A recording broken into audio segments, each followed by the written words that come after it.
On our broadcast tonight, the Darlington Next Gen test shows, quote, the car respects the track. The F1 sprint race plan is set for the green light as teams agree on finances. Howie DiSavino III will make his NASCAR truck debut at Richmond, and Watkins Glen gains an extra IMSA race. The Canadian round is canceled. From MDM Racing, this is MDM Nightly News with Matthew Molino. Good evening. NASCAR's most recent test of its next-gen car came on perhaps one of the toughest tracks it will visit next season, the Darlington Raceway in South Carolina. NASCAR and Goodyear conducted a tire test this week with Cup Series driver Tyler Reddick, primarily to gather data to develop race tires to be used next season. The new car was originally set to debut in the Cup Series this season, but the COVID-19 pandemic delayed its on-track arrival until 2022. In testing thus far, the cars have had a manufacturer-generic overall design, but they do include several prominent features that make them stand out from the current Cup Series models. They include far more stock-looking wheels and wheel well, body side molding, and character lines, hood design, and air exhaust vents built into the rear bumper. After completing several runs, Reddick said the new car seemed to react to the challenging Darlington surface much like the current Cup Series car. That was welcome news by NASCAR. Following his first driving stint in the next-gen car, Reddick said he quickly discovered the contrast from what he drives this season. Formula One has cleared its last major hurdle over sprint qualifying trials, with sources revealing that teams have now agreed to a financial package. As previously reported, F1's desire to run Saturday sprint races at 3 Grand Prix this year had hit a snag with teams not happy about the extra costs involved.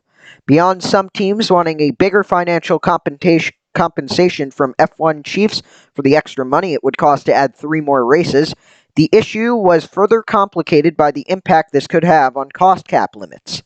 But a push by some outfits to increase the cost cap by up to $1 million met resistance from some smaller teams who feared that the extra spending scope would be used for performance gains. Following discussions over the past few weeks regarding the cost issue, multiple sources have confirmed that a financial proposal has been put forward that the teams are happy with.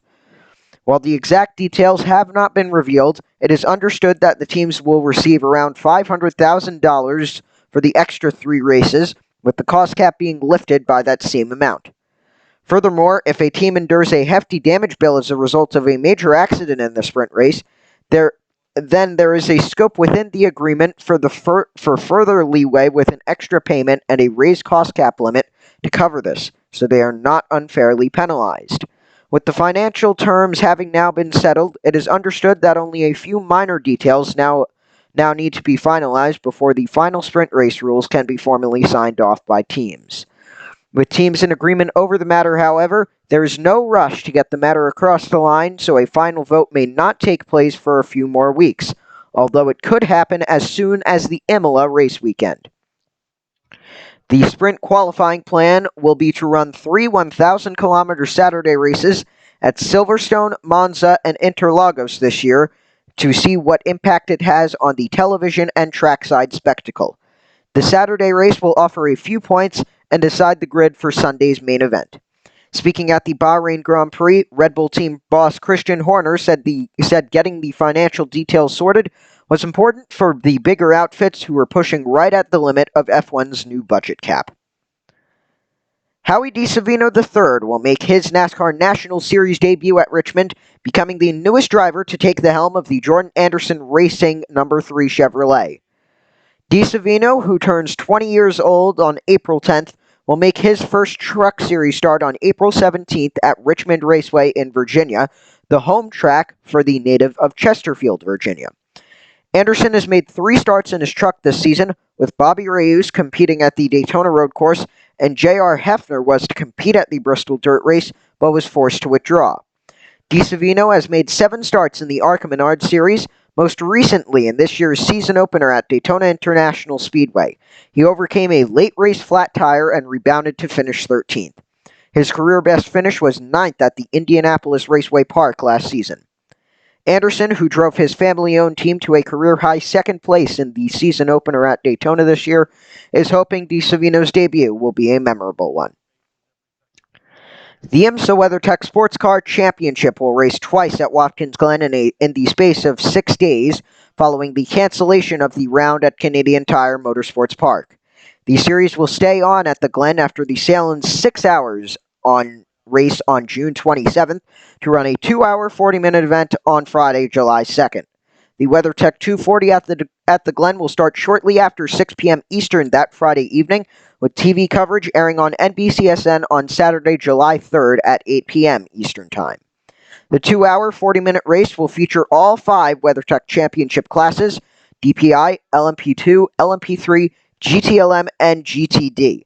The GTD race will count only towards the 8-race WeatherTech Sprint Cup point standings. The event replaces the race at Canadian Tire Motorsports Park, which have again been cancelled for 2021 due to quarantine requirements for travelers into Canada. A statement states that IMSA, quote, looks forward to returning to the historic Canadian circuit in 2022, unquote. Tickets for both the Salem 6 Hours of the Glen and the WeatherTech 240 at the Glen event weekends may be purchased at theglen.com. The Michelin Pilot Challenge teams will race both weekends, while the IMSA Prototype Challenge moves in on the evening of Wednesday, June 30th. All 3 series will practice and qualify on Thursday, July 1st, and racing action kicks off with the IMSA Prototype Challenge at 11:45 a.m. on Friday, July 2nd. The Salem 6 Hours of the Glen weekend also includes doubleheader races from the Lamborghini Super Trofeo North America and Porsche Carrera Cup North America. In total, 5 of the 7 IMSA-sanctioned series will be in action at Watkins Glen in the span of 1 week. McLaren Formula One team principal Andreas Seidel acknowledged that having 2 closely matched drivers is a key to the team's recent resurgence, which fueled the decision to snap up Daniel Ricciardo for 2021. After a rough patch, McLaren worked its way back up the grid under team boss Seidel and technical director James Key. Drivers Lando Norris and Carlos Sainz proved to be a competitive pairing, ultimately handing McLaren a 3rd place in the 2020 championship. With Sainz leaving McLaren to join Ferrari, the Woking team moved quickly to snap Ricciardo up from the Renault as his replacement for 2021. Ricciardo and Norris were closely matched in the season-opening Bahrain Grand Prix, starting 6th and 7th on the grid respectively, before grabbing a combined 18 points for the team on Sunday, which meant McLaren vaulted back up to 3rd in the Constructors' Championship. Seidel explained it was key to McLaren's resurgence and its fight against teams with instinctively quicker cars, to have 2 drivers capable of fighting at the front of F1's stacked midfield to secure a consistent haul of points. It is also the reason why the team took on Ricciardo. During the Bahrain race, Ricciardo dropped from 6th to 7th with a damaged floor after being struck by AlphaTauri's Pierre Gasly on the opening lap. Norris climbed from 7th to 4th in one of his best F1 drives so far, which according to Seidel was proof that the young Breton, quote, has made the next step, unquote, as a driver. Seidel was particularly encouraged to see Ricciardo and Norris get within 9/10 of Max Verstappen's pole time, a margin 3/10 smaller than the team managed in qualifying for the 2020 race. XPEL, a provider of protective films and coatings, will increase its partnership with Team Penske and Joseph Newgarden this year, as well as sponsoring the 2nd Texas race. The yellow XPEL colors will be seen on the number 2 Penske Chevrolet in both of the Texas Motor Speedway doubleheader races, the 212-lap Genesis 300 on May 1st and the 248-lap XPEL 300 on May 2nd. The XPEL livery will then reappear on the car for the 2nd of IndyCar's races at the Indianapolis Motor Speedway Road Course on August 14th. Newgarden took pole and finished 3rd in XPEL's first race as a primary sponsor at Texas in 2020. Red Bull Formula One advisor Helmut Marko believes Max Verstappen and Lewis Hamilton's fight for victory in Bahrain proved they are in a class of their own. Verstappen and Mercedes rival Hamilton were engaged in a race-long battle for the win in F1's season opener, which was ultimately settled in the dying moments of the race. Verstappen caught Hamilton in the final stint and overtook him with 4 laps to go, but completed the move off track and was forced to hand back the position. Hamilton managed to keep Verstappen behind through the remaining laps and secured victory by 0.7 seconds. Third place Valtteri Bottas finished a further 37 seconds behind after completing a late pit stop. The race left the F1 paddock talking up a possible season-long scrap between Verstappen and Hamilton, with Red Bull advisor Marco believing it proved they are in a league of their own compared to the rest of the grid. Verstappen was left disappointed after the race, after his Red Bull team over the radio, asking his Red Bull team over the radio upon crossing the line why it did not let him keep the position and accept a time penalty. Verstappen felt confident he could have built a 5-second gap over Hamilton with his fresher tires to negate the penalty, but Marco believes the stewards would have adjusted the penalty accordingly. Ferrari thinks it could take another 4 race weekends for it to be sure about the amount of progress it has made with its new Formula One engine. The Italian outfit spent much of its effort over the winter focusing on an all-new engine design aimed at overcoming the power deficit that hurt its form in 2020. It was clear that a lack of straight-line speed, partly down to the power unit and partly down to too draggy aerodynamics, had put it firmly on the back foot.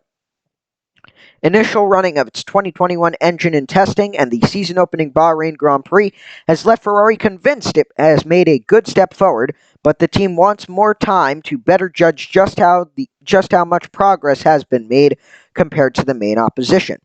Ferrari team principal Matteo Binotto expressed his relief after the Bahrain Grand Prix about the fact that his squad had made up for its straight-line handicap this year. However, he was unsure about how much of that step forward was down to the power unit and how much due to the car's more efficient aerodynamics. And Maximilian Gotz led a 1-2 finish for Mercedes in a snow-disrupted opening day of DTM preseason testing at the Hockenheim circuit in Germany. Following the demise of the Class 1 era, Wednesday's test marked the first official DTM running with GT3 cars that will form the basis of the championship in 2021. A total of 4 sessions were held during the day, 2 of them shared with the GT4-based DTM Trophy, with a total of 8 hours on-track action available to teams, although the afternoon session was cut short due to snowfall. DTM newcomer Kelvin van der Linde set the early pace for the Abt-Audi team on a cold wintry morning, setting a time of 1 minute 36.867 seconds to lead the AlphaTauri liveried Ferrari ahead of 2020 Red Bull Formula One driver Alex Albon. Haupt Racing driver Gotz sat third early on, but improved to a 1 minute 36.590 in the second morning session to snatch the top spot, and his time remained unbeaten in the afternoon. Gotz's teammate Vincent Abril was the only other driver to beat the Audi GT3 ace van der Linde's early benchmark, ending the session second fastest with a best time of 1 minute 36.759 seconds. Red Bull-backed Liam Lawson finished 4th fastest behind van der Linde in the lead AF-Corse-Ferrari, but ahead of the Team Rosberg-Audi of last year's runner-up Nico, Muller, and teammate Albon. 2-time DTM champion Marco Wittmann led the charge for BMW, ending up 0.6 off the pace in Walkenhorst's sole M6 GT3. Sheldon van der Linde was 8th for the Rowe Racing BMW, while Gary Paffett ended up 9th on his return to the DTM with Mucke-Mercedes. GetSpeed's test driver Fabian Schiller, sharing the team's number 2 Mercedes-AMG GT3 with Arjun Mayani, completed the top 10 with a time of 1 minute 37.349 seconds. 2013 champion Mike Rockenfeller was classified 11th after taking over from teammate van der Linde in the afternoon, while Lucas Auer with Winward-Mercedes and Timo Glock with Rowe-BMW finished 14th and 16th respectively. The final session of the day was delayed by snowfall, with organizers waiting until 5:10 p.m. local time before allowing cars to venture out on track again. However, most of the drivers elected to stay in the garage, with Albon the only exception as he completed 2 installation laps before returning to the pits. Only 15 cars were present at Hockenheim on Wednesday, with Rowe Racing only bringing a single BMW M6 GT3 and Abt-Audi running 2 cars for its trio of drivers. JP Motorsport, which is running a part campaign in the DTM with a McLaren 720S GT3 driven by ex-F1 driver Christian Klein, was absent from the test. The Hockenheim preseason test continues for a second day on Thursday, with another 8 hours of running scheduled across 4 sessions. The Hockenheim DTM test day 1 results, the full Hockenheim DTM test day 1 results can be found in the description with 18 drivers, their names, time, and team all listed. And that's Nightly News for this Wednesday, April 7th, 2021. I'm Matthew Merlino on this Wednesday. I'll see you all tomorrow.